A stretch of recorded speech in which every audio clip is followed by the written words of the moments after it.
Hey, Ben here from Priority Fitness. We are doing Brooklyn Tri Club's week number 7 of the in-season workouts. We've been doing a nice big 6-week build. So this week we're actually taking a step back or a step to the side. And we're going to reincorporate some active range or flexibility, mobility work, whatever you want to call it these days. And there'll still be some opportunity to do some short intervals as well that are going to be a little bit high speed, but we're trying to take a little step back and give this somewhat of a recovery workout in some respect. You know, depending on the intensity of how you want to bring each exercise based on the rounds and the options that I provide, you can really make this workout challenging, or you can kind of take it down to something you can apply towards a recovery week. Later in the season, you know, if you're leading up to a race or something like that, or if you just kind of feel pretty beat up. So that's kind of how it's going to work. This is definitely a quality over quantity for reps for most of these exercises, so you want to really feel these movements. Okay, so going into the first round, and just how we always work here, we'll do a little dynamic warm-up. We always go about 30 to 60 seconds, hip opening, hip hurdles. You know, we kind of do the same thing every single time. Just for a nice routine, back lunges, open up the hip flexors, 30 seconds of that, 60 seconds of that, side squats. We're moving here. Wooden soldiers, just breezing through it, really reaching up, jumping jacks, circling through it, maybe 5 to 6 minutes of that. And then we'll go into the first circuit is 4 exercises. I'll provide options for a few of them. I would encourage you to circuit the whole round and then do the more challenging options each round that you do it. So first exercise, what we're going to do is this kind of plank hip opening set. So we start in a plank in this position. And what you're going to do is you're going to lift up your foot, engage the glute if you like, and we're going to bring it all the way through so the foot is flat. And you're trying to bring this foot to the hand here.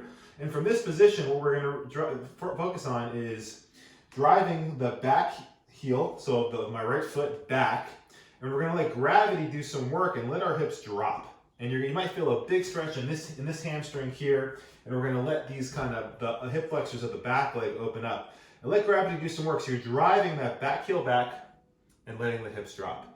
After about 3 breaths of this, you can come back into plank, feel your core engage, and then we take the other foot and step it through like that. And again, now I'm driving this heel back and I'm dropping down, breathing, and taking some time, letting gravity do some work for this active stretch in your hip flexors. This is one of those exercises where if you feel like your body has needed this and you want to take more than 3 to 5 breaths, take some more time down here and kind of hang out. This is a really good position to kind of open up the hips, especially if you've been doing distance running. So that is the round 1 option for that. The round 2, the only thing we really added in this is a push-up, which you want if you want to. And that would be after you go into your big range here with your breaths. If you wanted to kind of do a nice slow tricep push-up, engage, and then come through, step all the way in. So I only gave 2 options, a round 1 and a round 2, so you can use either one for round 3 as well. The second exercise, we're doing a around the world lunge. We're doing 1 minute on one leg, and then we do 1 minute on the other leg. So around the world lunge, we'll start, this is my right leg. So we'll start doing a front lunge, side lunge, and back lunge, and I'll just walk you through it. So front lunge, standard, we're stepping through, it's a better angle. Okay, step through, and now it's your option whether you want to come straight into a balance, and then we're going to go into a side lunge. I'm just going to direct so the camera can see me a little better. Side lunge, we step all the way back. I'm a big fan of making sure that the hip is right behind the knee in a side lunge, rather stepping like this, where the hip is not behind the knee. We want to step where the hip is right behind the knee, so we have to work getting the glute out a little bit. We come back into balance if we like, a little bit better than I did. And then the last one, I'm just going to rotate so you can see me, is into a back lunge, like that. So again, it would be front, come up, side, come up, and then back. And we just circuit through that for the whole minute. All right, I didn't give any additions. I want you to kind of keep that. You can just increase the pace every round if you like for the 3 rounds. The next exercise is the same exact thing with the left leg. Front, side, back. We're just trying to open up the hips in different angles. So really step in and really step into those lunges and feel your hips open up. The 4th exercise is an opportunity to do some speed work. So we go back into the plank and we go into mountain climbers. Mountain climbers. So I drive the left knee into my chest. This foot does not touch the ground. Some mountain climbers you see where it's like that. I'm a fan of this foot not touching the ground. Shoulders stay on top of the hands and we hop and switch. So what I want you to do, so if 1, 2, the right left is a 1, right, left, 2. I want you to do a 10 count very, very fast. After you do 10 very fast, just hold it and take 2 breaths. And you're gonna interval 10, 2 breaths, 10, 2 breaths. The option for a little bit more recovery is after you do 10, you can go into a nice downward dog. Probably better than the way I do it, but you're focusing on driving the heels down, chest to knees, and then you can go back into your 10 intervals very fast, taking 2 breaths in the downward dog. Round 2 option is doing 20 mountain climbers fast and still going into 2 breath hold for the 2 breath interval for the downward dog. The round 3 is 30 mountain climbers fast and then going into the downward dog interval recovery. Again, based on how beat up you feel, stick with the round 1 option versus the round 2 or round 3. So those are your options for the first circuit. Third circuit, we're going to focus on opening up the thoracic spine a little bit and engaging some of these muscles in our upper back. Very important for posture, especially as we are in aero position in the tri-bike or just kind of on the hoods and the handles on the bike in general. Okay, so first exercise we're going into a plank. I prefer a wide stance with the feet. It helps you focus on keeping the hips square to the ground. I want you to focus on keeping the hips square the whole time. So what we're going to do is we're going to squeeze the shoulder blade, really open it up. I'm still keeping my eye right here. Come back down again, and then we're going to do a full open up, where I'm really focusing on opening up the chest, driving the shoulder blades away from my ears, and squeezing the shoulder blades together in my back, still keeping my hips somewhat square to the ground, and then come back again.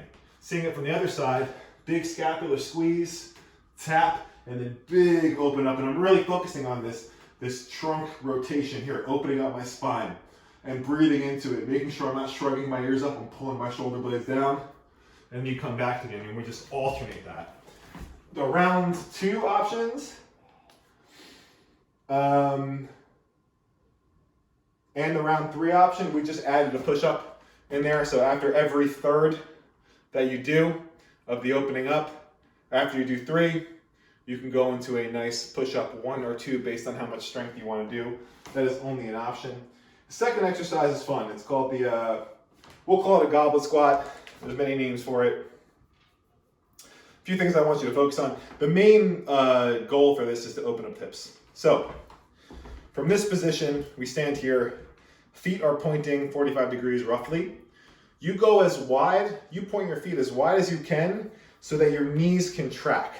So my toes are pointing out this way, my knees can track. I don't want my toes to point this way and my knees to track in. That's not good, okay? So you go as wide as you can. I'll go what's comfortable for me, which is this. So from this position, I'm standing tall. I'm pushing through my heels, feel my inner thighs engage, drawing my belly button in, sternum down, rib cage down. I'm pretty much engaged head to toe, all right? Standard goblet squat. I'll go from this angle. We want to focus on keeping a straight line from ears, shoulders, and hips. We're not doing a forward squat. Goblet squat allows the spine to be vertical. So if you have a weight, you can hold the weight right here. If you don't feel like working with weights, don't hold the weight. And we're just focusing on keeping the spine up and really pushing these knees wide. So you can see how I stay upright like that. And I really engage the glutes. So I come down and up from this position, feeling tall. I'm able to look at the camera without any struggle. I keep my chin down the whole time, and then I come up like that. If you're holding a weight, same thing. I usually hold it right here. You can hold the kettlebell like that as well, and do the goblet squat. The option for round 2 is we're doing a 1-to-1 option of a goblet squat to a goblet squat jump. So you go, do the goblet squat, really focus on getting your hips low. We're trying to open up the hips. That's the main point of this exercise. But if you want to get a little more intensity, you do 1 goblet squat, come up, and you do 1 goblet squat with a nice light hop, and then come back up again. All right, we alternate 1 and 1. The round 3 is 1 goblet squat to 2 goblet squat jumps, and just kind of keep it a nice rhythm and smooth pace. The last exercise is we're going back into a plank. And the position of the plank is we're actually going to focus on keeping feet together and knees together too, so we're actually engaging our inner thighs. And in here, keeping the knees and heels together, we're engaging our core muscles, glutes engaged, and we're just doing a nice little hop like that. Good rhythm. Take your time, just nice and smooth. Help open up the low back a little bit, engaging your thighs, and focus on important muscles. The option for this, if we want to throw in some more strength, is I think the professional term is a Spiderman push-up. At least that's what I called it when I was 20. So every third hop, what you would do, you go 1, 2, and the reason why we're doing the Spiderman push-up is we can focus on opening up our hips. So we open up our hips, kind of like a fire hydrant position, and go down. So I'm actually engaging my glutes, and then I come back up, and then I go the other way, and come back down again, and then go into 3 hops, like that. And we keep that option for round 2 and round 3. So that is the whole circuit for round 2, for the second circuit, I mean. So 4 exercises in the first circuit, 3 exercises in the second circuit. The workouts will be posted in the notes below. But the main theme of this is you dictate the intensity based on how you're feeling. If you want to slow it down, do more of the mobility work and take more time in that. If you want to increase the intensity, do more of the push-ups, do more of the jumps. This is really how this workout fits into your training schedule and routine. Good luck, have fun.